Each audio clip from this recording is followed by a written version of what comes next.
Election ప్రచారం ముగియడంతో నేతలు poll management పనిలో పడ్డారు. అధికారం కోసం అగ్ర నాయకులు సైతం విచ్చేశారు. ఎలక్షన్ క్యాంపెయిన్లో బీజేపీ ఎలాంటి ప్రచారం చేసింది, నెక్స్ట్ ఏ విధంగా ముందుకు వెళ్తుందనే దానిపై మరింత సమాచారం మా ప్రతినిధి స్వప్న అందిస్తారు. తెలంగాణలో ఎన్నికల ప్రచారానికి తెరపడింది. మొత్తానికి కొద్దిసేపటి క్రితం వరకు హోరెత్తిపోయిన మైకులన్నీ ఇప్పుడు మూగబోయాయి. మొత్తానికైతే 144 సెక్షన్ అమల్లోకి వచ్చేసింది. ఇక తెలంగాణకు సంబంధించి ఇక పోల్ మేనేజ్మెంట్ ఒక్కటే మిగిలింది. నేతలందరూ కూడా ఆ పనిలో పడిపోయారు. ప్రధాని మోదీ, అమిత్ షా, నడ్డా, కేంద్ర మంత్రులు, వివిధ రాష్ట్రాల్లో అధికారంలో ఉన్నటువంటి చోట అక్కడ ఉన్నటువంటి ముఖ్యమంత్రులు, ఇక్కడ ఉన్నటువంటి కీలక నేతలు 4 హెలికాప్టర్లు పెట్టుకొని రోజు 4 సభలు దాదాపు ఒక రోజు కనీసం ఒక రోడ్ షో ఉండే విధంగా ప్లాన్ చేసేసుకున్నారు. ప్రతి చోట అంటే ఎక్కడైతే మనం ఖచ్చితంగా గెలవగలం అనుకున్నారో ఆ చోట్లకి 1కి 2 సార్లు తిరిగారు. ఎప్పుడు లేని విధంగా మోదీ కూడా ఈసారి మనకి ఒక్కసారి ఎలక్షన్కి సంబంధించి నోటిఫికేషన్ వచ్చాక 8 సభల్లో పాల్గొన్నారు. దీంతో పాటు మందకృష్ణ మాదిగ ఆధ్వర్యంలో నిర్వహించినటువంటి మాదిగ వర్గీకరణకు సంబంధించి ఏబిసిడి వర్గీకరణకు సంబంధించినటువంటి నిర్వహించిన సభ గ్రాండ్ సక్సెస్ అయింది అని చెప్పుకోవచ్చు. ఎందుకంటే ఎస్సీ ఓట్ బ్యాంకింగ్ ఎక్కడైతే చాలా ఎక్కువగా ఉందో, ఎక్కడైతే గెలుపును నిర్దేశించగలుగుతుందో ఆ చోట ఖచ్చితంగా ఈ సభ ఎఫెక్ట్ ఉండగలుగుతుంది. మరోవైపు మందకృష్ణ మాదిగ స్వయంగా తను ఫీల్డ్లో తిరుగుతున్నారు. ఆ సంఘానికి సంబంధించినటువంటి వాళ్ళకందరితో పాటు ఇటు ముఖ్యంగా మాదిగ కులస్తులకు సంబంధించి ఈసారి మనం బీజేపీ వైపు ఉందాము, బీజేపీ మాత్రమే మనకు సపోర్ట్ చేయగలుగుతుంది అనే సంకేతాన్ని గట్టిగా ప్రజల్లోకి తీసుకెళ్తుంది.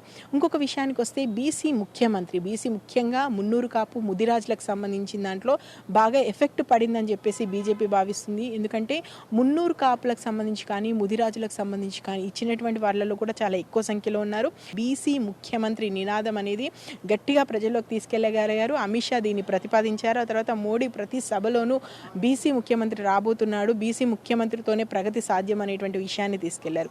ఇక ఒక్కసారి అమిత్ షా విషయానికి వస్తే అమిత్ షా 14 సభల్లో పాల్గొన్నారు. దాంతోపాటు అనేక రోడ్ షోలో పాల్గొన్నారు. దాదాపు ఆయన వచ్చిన రోజు 2 నుంచి 3 భారీ బహిరంగ సభలు, దాంతోపాటు రోడ్ షో, చాలా పక్కా ప్రణాళికతో వెళ్ళిపోయారు. మరోవైపు యోగి ఆదిత్యనాథ్ విషయానికి వస్తే కూడా మనకి ఆయన అనుకున్న దానికంటే చాలా ఎక్కువగా ముందు ఒక 6 సభల్లో పాల్గొంటారనుకున్నారు, కానీ 8 సభల్లో పాల్గొన్నారు. దట్ టు బి గోషామాల్లో జరిగినటువంటిది మాత్రం ఖచ్చితంగా గోషామాల్ అభ్యర్థి అయినటువంటి రాజాసింగ్ గెలుపుకు దోహదపడేటువంటి అంశంగా మనం తీసుకోవచ్చు. ఇక ఒక్కసారి ఎవరెవరు ఎక్కడెక్కడ పర్యటించారో మనం చూసుకుంటే 3 సభల్లో కేంద్ర రక్షణ శాఖ మంత్రి రాజ్నాథ్ సింగ్ ఉన్నారు. అదేవిధంగా 11 ఎన్నికల సభలకు సంబంధించి అస్సాం సీఎం, ఈసారి అస్సాం సీఎం హేమంత్ బిశ్వ శర్మ స్వయంగా తను ప్రెస్ మీట్లు కూడా పెట్టి మాట్లాడారు. ఎట్ ద సేమ్ టైము బహిరంగ సభలకు వెళ్ళడం, అదేవిధంగా నామినేషన్స్ టైంలో కూడా కీలకంగా వచ్చి వ్యవహరించారు. ఇంకొకటి ఏక్నాథ్ షిండేకి సంబంధించి కూడా తను నామినేషన్ టైంలో కూడా ఉన్నారు అండ్ భారీ బహిరంగ సభలో పాల్గొన్నారు. అదేవిధంగా ఎక్కడైతే ఏ పాయింట్ అయితే ముఖ్యంగా అక్కడ ఉన్నటువంటి స్థానికత విషయంలో ఇంపాక్ట్ చూపుతుందో ఆ విషయాల మీద గట్టిగా మాట్లాడగలిగారు. అక్కడ ఉన్నటువంటి అభ్యర్థి వెంట ఉన్నారు. దాదాపు కేంద్ర మంత్రుల విషయానికి వస్తే రోజు 8 మంది 9 మంది ఇలా కేంద్ర మంత్రులు ఎంతవరకు తెలంగాణలోకి రాగలుగుతారో, ఎంతవరకు తెలంగాణలో మకాం వేయగలుగుతారో ఆ సంఖ్యలో వచ్చారు. అక్కడ పూర్తిగా కలయదిరిగినట్టు పరిస్థితి. మొత్తానికైతే బీజేపీ ప్రచారంలో దూసుకుపోయామని భావిస్తుంది. ఈసీ అటు మాదిగా, ఇటు మహిళా ఓట్ బ్యాంక్, మరోవైపు హిందుత్వ ఎజెండా అదే ఏదో విధంగా ఉండేనే ఉంది. మరోవైపు అర్బన్కి సంబంధించినటువంటి ఓట్ బ్యాంక్ మాకు ఎలాగో ఉంటుంది. ఇవన్నీ కూడా మాకు ఇంపాక్ట్ చూపిస్తున్నాయి. కాంగ్రెస్ గాలి అనేది కేవలం పైన కనిపించేది మాత్రమే, ఖచ్చితంగా మేమే గెలుస్తామనేటువంటి ఒక ఇచ్చారు.